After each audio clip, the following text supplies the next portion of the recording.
At heto na nga po ang aming part 6. Ito ang pinaka-exciting part ngayong araw na ito. Nandito na nga pala kami ngayon sa San Jose Occidental, Mindoro at naghahanap kami ng aming makakainan. Dahil lunchtime na medyo gutom-gutom na rin ang lahat. Buti na lang talaga dito sa baybaying dagat ay merong kaunting signal kaya naman nakapag-search kami sa Facebook ng aming kakainan. At nung makita nga namin itong grandiyang ito ay napukaw ng aming atensyon nito dahil nga ito lang ang nag-iisang barko na nasa Kati. Siyempre bumaba na rin ang lahat para makapagpa-picture na rin dito sa barkong ito. At dahil nga once in a lifetime lang naman kaming pumunta dito ay mga mima, mamamangha ka talaga kapag pumasok ka dito. Aakalain mo ay nasa 5-star hotel ka. Nung pasok nga namin dito ay akalain mo talagang akala mo ay kayo nasa isang cruise ship. Siyempre, ang mima ninyo ay hindi mapigilan na mag-picture at mag-video dito sa napakagandang lugar na ito. Yung aakalain mo talagang para kayong maglalayag sa isang cruise ship mga mima, pati setting ng table mga mima ay napakaganda, pati ang flower arrangement dito. Pati na rin yung kanilang KTV room ay talagang napakaganda. Mas pinili nga namin dito na lang kumain sa labas dahil nga napakarami rin ditong kumakain at occupied na talaga yung gusto naming kainan na table.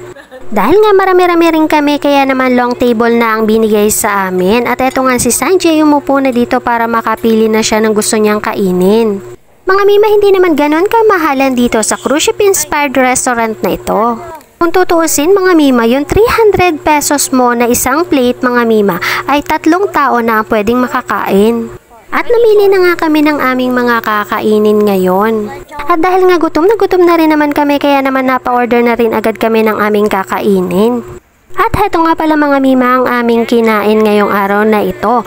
Mayroon kami in-order na beef broccoli, chop suey, sisig. Siyempre 2 order ng sisig yung in-order namin. Isang walang itlog at isang may itlog. Siyempre meron kaming mami dito na hindi po pwedeng kumain ng merong may itlog dahil nga nagpapadede siya sa anak niya.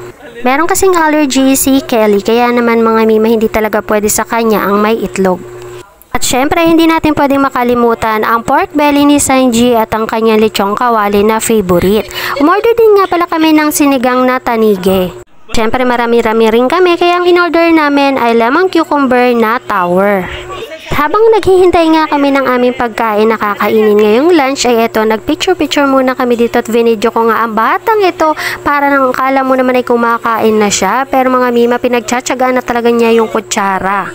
At heto na nga mga mima, dumating na ang aming mga in-order na pagkain. Aba katalo na mga mima, talagang walang imikan at pansinan dahil nga sobrang gutom namin. Akala nga namin ay hindi namin mauubos lahat ito pero mga mima, sabi ko sa inyo wala talagang natira kahit isa.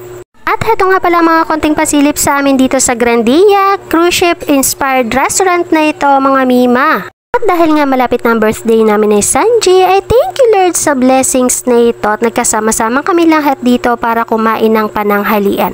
Yun lamang po, abangan ng aming part 7!